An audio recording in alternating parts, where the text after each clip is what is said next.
I'm a self-proclaimed explorer. I love the rush of entering places people rarely go, seeing things people rarely see. Given that I live in a large city, most of what I do is urban exploration, which generally consists of breaking into abandoned buildings and snapping picture after picture. You've probably seen some of my material on r/abandoned porn or r/urban exploration, but I'm not linking them. I'm using this throwaway count to tell my story, so no one I know can call me crazy. For me, and I'm sure you guys can appreciate this sentiment, it's always been the creepier the better.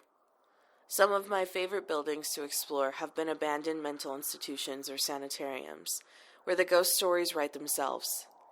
I've never seen a ghost, however. Before last week, I didn't believe in anything paranormal at all. But I'm getting ahead of myself. The reason I've decided to break my silence after a year of lurking on this sub, I'm a big no-sleeper, is because last week I decided to go on a road trip. I needed a breath of fresh air, a break from personal bullshit. So I decided to visit my best friend down in San Francisco for a change of scenery. The drive from my coastal city, bet you can guess which one, takes 12 hours on the southbound freeway, but I adore driving, especially alone. So I plan to use mainly back roads, the scenic route, if you will, winding through small towns and wilderness. If I saw anything interesting, be it an old cabin in the woods or a charming small-town diner, I'd stop and check it out. This extended my trip by a significant amount. I wound up driving 6 or 7 hours the first day. Near sunset, I started looking for a motel, but all I saw were trees and empty road.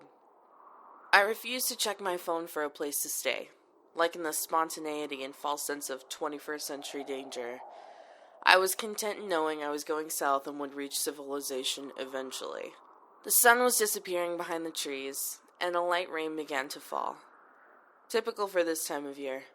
I took my eyes off the road for a second, fumbled with the cigarette lighter, and realized it was getting a little too dark to see. I flicked on the headlights, glanced out the windshield, and immediately slammed on the brakes.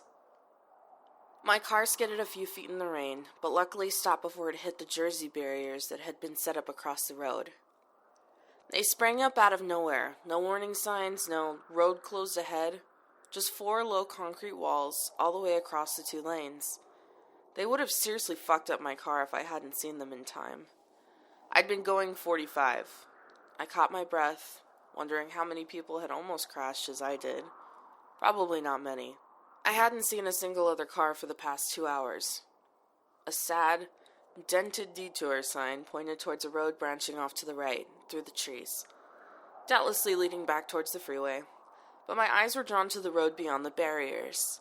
There was no sign of construction of any kind. The road was empty, and the pavement looked exactly as old as the one I'd been traveling.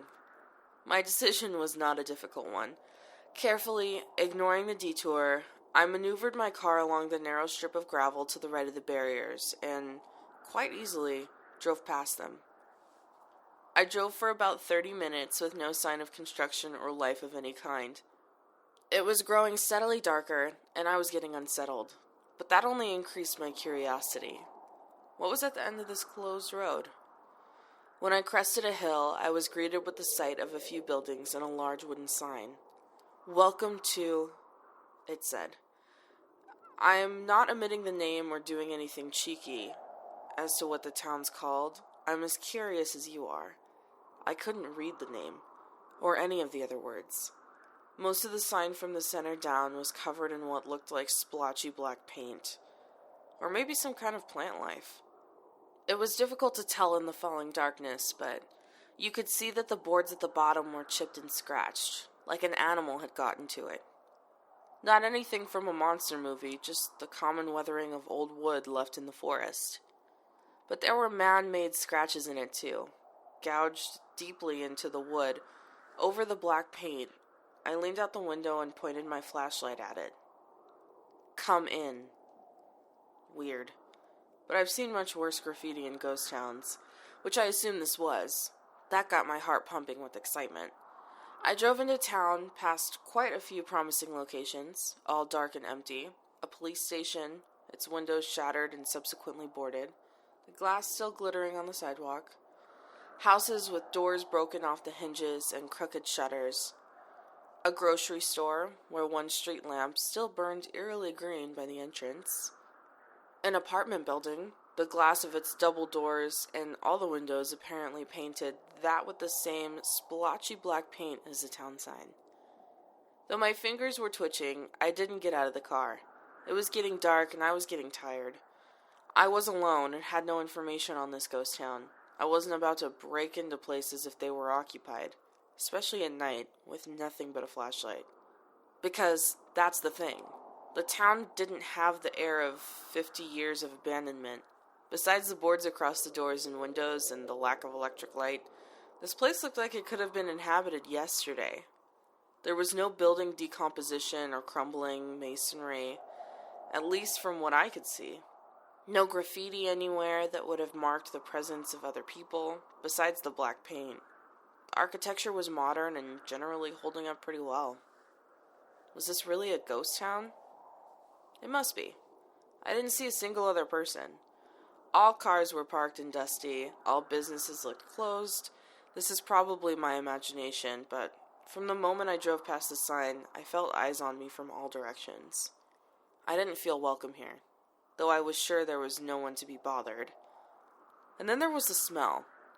It was faint, but ever-present, floating on the wind as my car crept down Main Street. That stale, earthy scent of old basements and wet, dark places. Mold. The town smelled like mold. I sped up, deciding to drive through the town and continue south. I'd find a place to stay nearby and return in the morning to do a bit of proper exploring. The apartment building and the police station were especially tempting. I'd never explored a police station before. I was just about to cross the bridge that marked the south border of town, leaving the buildings behind and continuing into the woods, when I saw someone walking down near the creek. My heart nearly jumped out of my chest. I thought I was alone. I stopped the car, but didn't get a very good look in the gathering twilight before she, if it was a she, disappeared under the bridge. She was very, very thin, starvation status, I'm sure of it, and walked with a pronounced limp. She had a pale head, mostly bald, but near the top of her scalp were growing a few scattered clumps of thin, wispy brown hair. It was really long. It went over her shoulders and down her back. A filthy dress hung off her frame. I watched her for a moment with my mouth open, then sped across the bridge when she disappeared from sight. She hadn't looked up at me, even though my headlights had been shining at her. Part of me thought I should see if I could help her, but most of me was screaming that that was a bad idea. I'm a lone, unarmed woman, and I didn't know who or what was under that bridge. Trust your gut, they say. I reached another set of barriers further down the road, with another detour sign leading oncoming traffic towards the freeway. It seemed these barriers had been set up specifically to cordon off the town. Why? I found a motel near the freeway and a small gas station. I decided to stay the night and go back first thing tomorrow. I called my friend in San Francisco and excitedly explained my discovery and why I might be another day late. Now that I was out of the town, I brushed off the feeling of unease. It had been quiet and eerie, and that lady was creepy as hell, but with the freeway only 10 miles away, I figured a transient had wandered along. Maybe she was squatting in the town, but dealing with homeless people is part of the adventure. So yes, I went back. There's a lot more to this story, and soon you'll understand why I'm posting this to r/nosleep, as opposed to a different sub. But this is getting long. I think I'll save the rest for next time. Sorry this wasn't too exciting. I googled ghost towns in Oregon, but nothing fit the description. Does anyone who lives around there have any idea about the history of this place? Sorry I can't give you a name, but maybe you've come across a creepy little village too. One that seems abandoned and smells like mold.